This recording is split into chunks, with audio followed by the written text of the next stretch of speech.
Je passe la parole à Estelle. J'imagine que après toutes ces recommandations de la CGT, tu dois observer quelques dérives au sein de la fonction publique et quelques illustrations peut-être de bonnes pratiques, peut-être aussi. Oui, alors effectivement, j'ai été à la rencontre des cadres dans la fonction publique, dans différentes administrations, pour voir un peu comment ils avaient vécu cette sortie de crise sanitaire, ce mode de travail hybride, quelles avaient été leurs inquiétudes au début et qu'est-ce qu'ils avaient mis en place, quelle marge de manœuvre et d'autonomie ils avaient eu pour mettre en place des solutions. Et des solutions parfois, des fois innovantes, des fois qui tombent sous le coup du bon sens, mais auxquelles on n'avait pas pensé avant. Et donc déjà, eux, ce qui les a beaucoup marqués, c'est l'arrivée des visioconférences dans le cadre de la crise sanitaire et le fait que maintenant, avec le télétravail qui a été instauré, ces visioconférences sont devenues quasiment une norme avec le télétravail. Donc déjà, c'était comment gérer la visioconférence, ce qui n'est pas évident. C'est comment gérer des agents en visio et d'autres en même temps en présentiel dans la salle. Et donc, c'était aussi comment créer du lien et maintenir le lien dans les équipes. Puisqu'effectivement, quand on a une bordée en présentiel, une bordée en distanciel, et qu'elles ne se croisent pas forcément, il n'y a plus vraiment de cohésion d'équipe. Donc, que peut-on faire? Ça, c'était leur question. Et leur dernière question, c'était comment intégrer les nouveaux arrivants. Parce qu'effectivement, quelqu'un qui arrive sur un nouveau poste, dans une nouvelle administration, qui ne connaît personne, et qui ne croisera peut-être jamais certains de ses collègues avec les bordées qui existaient, effectivement, c'est compliqué de l'intégrer, et donc c'est un agent qui potentiellement va s'isoler, n'osera pas aller vers ses collègues pour demander de l'aide ou les appeler par Teams ou en Webex ou tous les moyens qu'on a à disposition. Donc, c'était toutes ces questions-là. Et donc, du coup, j'ai remarqué qu'il y avait 4 axes importants sur lesquels les cadres ont travaillé pendant la crise et à la sortie de crise. C'est déjà le cadre de travail, les règles de vie au sein d'un service. Le deuxième, c'est la cohésion. Ça, c'est vraiment le deuxième axe important, parce qu'une équipe ne peut pas fonctionner, et une équipe n'est pas une équipe s'il n'y a pas de cohésion au sein de l'équipe. Le troisième, c'est la flexibilité sur les jours de télétravail, en fonction des besoins de service. Et le quatrième, c'est la mise en place d'une cellule d'écoute. C'est l'écoute, être à l'écoute des agents, parce qu'effectivement, comme on va le voir, je vais le développer, le travail en mode hybride amène aussi quelquefois des situations anxiogènes pour les cadres comme pour les agents. Donc sur le cadre de travail, les règles de vie, certains ont réaménagé la charte des temps ou en ont créé une. Alors pas charte des temps dans le sens du nombre d'heures à travailler, etc. Mais qu'est-ce qu'on consacre au travail individuel et quelle part on consacre au travail collectif? En fonction des besoins du service, qu'est-ce qui relève de l'individuel, c'est-à-dire traiter un dossier en propre où on n'a pas besoin de ses collègues, et qu'est-ce qui relève du collectif? Et à partir de là, ils ont décliné les modalités de fonctionnement. Donc l'usage du mail, l'usage de l'appel en visio. C'est-à-dire on ne transfère pas comme ça un mail à un agent ou un agent n'envoie pas comme ça un mail à son chef, à sa hiérarchie, sans explication dans le mail. Ça, c'était une tendance qu'on avait avant la crise Covid, à rerouter les mails rapidement, sans explication. C'est un mail qui commence par bonjour, au revoir. Pour info. Pour info, cordialement, voilà. Voilà, parce que recevoir un mail sans rien, ça peut être extrêmement violent. Quand vous en recevez une centaine par jour, il faut se mettre à la place du cadre, mais aussi de l'agent.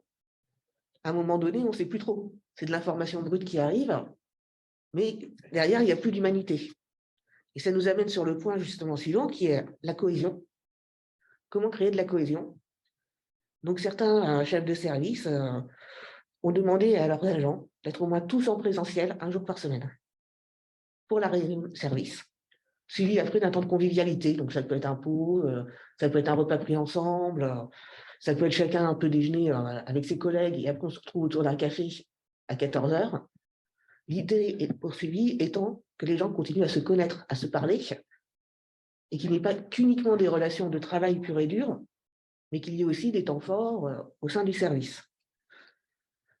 D'autres m'ont dit, nous, on a créé dans le service, on avait une pièce, c'était un KGB. Bon, on a tout débarrassé, il y avait une fenêtre et c'était assez sympa quand même. On a créé un réel espace de cohésion.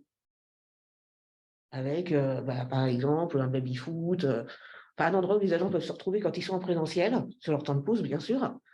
C'est important de le préciser. Voilà, sur leur temps de pause, et peuvent faire des activités ensemble, plutôt que d'attendre devant la machine à café.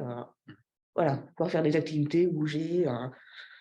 D'autres encore ont été ingénieux, ils se sont appuyés sur les commissions locales hygiène et sécurité, quand il y en avait, sinon ils ont créé des groupes au sein de leurs équipes pour proposer au moins une fois par mois une activité de cohésion. Donc ça peut être un jeu de piste à travers Paris ou la ville où ils sont. Voilà, ça peut être pas mal de choses, une sortie au musée par exemple. Voilà, et le tout étant de demander aux équipes ce qu'eux veulent. Donc c'est l'objectif de ces commissions et de ces équipes d'agents qui ont été formés pour faire quelque chose tous ensemble et qui a du sens et en lien avec en lien avec la mission. Pas le travail, mais en lien avec la mission. Donc ça, effectivement, les cadres qui ont fait ça, dans les différentes administrations, ceux que j'ai pu rencontrer, m'ont dit on a eu une dynamique d'équipe qui a redémarré, avec des agents qui s'étaient démotivés et qui sont devenus hyper motivés, parce que le travail avait du sens. Et que le mode hybride ne doit pas casser le sens du travail. Parce qu'aller au travail, c'est aussi une relation sociale avec ses collègues, c'est aussi une relation avec la société. C'est d'autant plus fort quand on est dans le service public, puisqu'on rend un service au public. Donc on a la fibre, on a la mission, on a l'envie.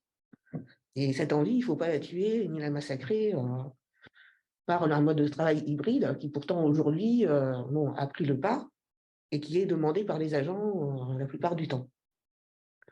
Ensuite, il y a la flexibilité sur les jours de télétravail. Certains cadres m'ont dit au début, leur hiérarchie leur disait qu'en tant que chef de service, il faut définir 2 ou 3 jours de télétravail pour les agents par semaine, et c'est des jours fixes. Et ils m'ont dit, mais vous savez, c'est pas possible de faire ça. Parce que s'il y a des réunions en présentiel avec des partenaires, avec d'autres administrations, si l'agent est en télétravail ce jour-là, il ne pourra pas y participer. Et donc, il ne faut pas exclure les agents de leur travail. Il ne faut pas exclure les agents du collectif. Et donc, eux ont demandé, ou ont pris sur eux, de dire, voilà, on intervertit les jours de télétravail en fonction des besoins du service. Vous voulez 2 ou 3 jours, on comprend. Voilà, maintenant, il y a des besoins de service. Vous voulez venir à ces réunions. De toute façon, vous avez besoin d'y aller à ces réunions parce que forcément, c'est pour votre travail, sinon vous n'avancez pas. Donc, on privilégie le travail et le bien-être au travail. Et donc, on est flexible sur les jours de télétravail. Ils ne sont pas figés. Pareil pour un agent, un chef de service qui me disait qu'il y avait un agent, bon, ils étaient à 2 dans un petit appartement, donc quand les 2 étaient en télétravail, c'était très compliqué. Hein, on connaît tous les appartements dans les grandes villes, hein. C'est pas Versailles. Donc, il me disait, des fois, l'agent en question vient et me dit, est-ce que je peux quand même venir aujourd'hui? Bon, il est sur le pas de la porte, on ne va pas lui dire, non, t'es en télétravail, tu rentres chez toi, quoi. Tu te débrouilles ou tu vas au café du coin, tu vas sur un espace de coworking. Ne pas exclure. Ne pas exclure. Et enfin, le dernier point qui remonte, c'est le besoin d'écoute de l'encadrement et des agents aussi.